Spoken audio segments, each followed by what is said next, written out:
আসসালামু আলাইকুম এভরিওয়ান, কেমন আছেন সবাই? আশা করছি ভালো আছেন।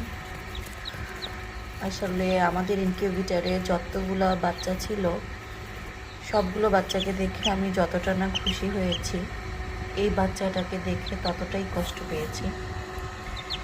এই যে দেখতে পাচ্ছেন, ওর পা দুটো উল্টানো, তো যার কারণে ও আসলে দাঁড়াতে পারছে না। ও আসলে ডিম থেকে বের হতেও পারছিল না। অনেক দুই দিন ওর ঠোঁট বের হয়েছিল, কিন্তু ও বের হচ্ছিল না। আমরা ভাবছিলাম ও কেন বের হচ্ছে না।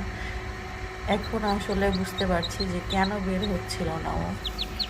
ওর পা দুটো আসলে উল্টানো ছিল, যে যার কারণে ও বের হওয়ার শক্তি পাচ্ছিল না। তো যাই হোক, সব কিছুই আল্লাহর সৃষ্টি। তো আল্লাহ ওকে এরকম বানিয়েছে। এখন আমরা ওকে এভাবেই বাঁচিয়ে রাখার চেষ্টা করব।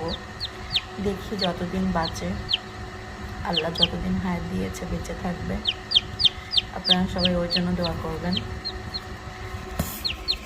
ওর জন্য আসলে আমার ভীষণ কষ্ট হয়, ভীষণ।